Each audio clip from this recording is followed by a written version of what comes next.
የተሻለ ዓለም የተሻለ የኑሮ ዘዬ ልጆቻችን እንዲኖራቸው ከፈለግን ከዓለም እድገት ጋር መጓዝ መፍጠር ያስፈልጋል። ለዛ አንደኛው ሁሌ ተማሪ መሆን ነው።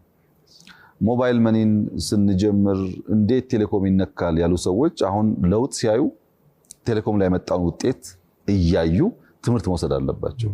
የፋይናንሻል ሴክተር እንዴት ይነካል ያሉ ሰዎች ፋይናንሻል ኦፕን አፕ እንዴት ይደረጋል ያሉ ሰዎች የዘንድሮ ኤክስፖርታችንን ሲያዩ ለካ ተሸውደን ኖረናል ማለት አለባቸው። በአምናና ዘንድሮ የኤክስፖርት ውጤታችን ኦልሞስት ደብል ነው። ኢትዮጵያ ላለፉት ዓመታት ምንድነው የቆለፈባት የሚያስብል ነገር ነው እየተፈጠረ ያለው እና ቼንጅ ሲመጣ መጠየቅ ጥሩ ነው፣ መፈተሽ ጥሩ ነው፣ ግን ኢምብሬስ ማድረግ ያስፈልጋል። ቼንጁን መግፋት አያስፈልግም።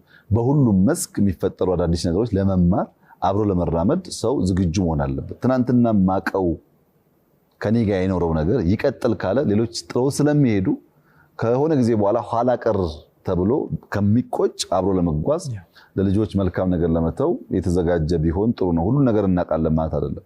እየተማር እያሻሻል እየሞከርን ከውድቀታችንም ደግሞ ትምህርት እየቀሰምን ነው ምን ሄደውና ሰው ለዛ የተዘጋጀ ቢሆን ጥሩ ነው። አካዳሚያው ብዙ መፈተሽ ያለበት ነገር እንዳለ ይሰማኛል።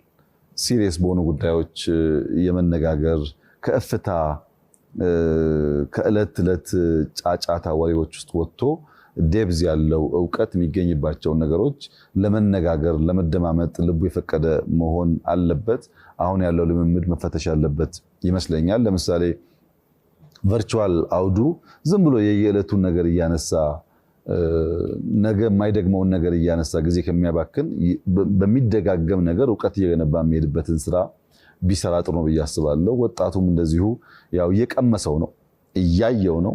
ካፒታል ገበያ ተጀምሯል። ስታርታፕሶች እየተፋጠኑ ነው ያሉት። እዚህም እዚያም የሚፈጥሩ ሰዎች እየበዙ ነው ያሉት። ዲጂታል ስኪልስ ያላቸው ሰዎች ሲጠቀሙ የሌላቸው ሲጎዱ እየታየ ነው ያለው። ከነዚህ ተምሮ ራሱን ማዘጋጀት አለበት ብዬ ነው የማስበው።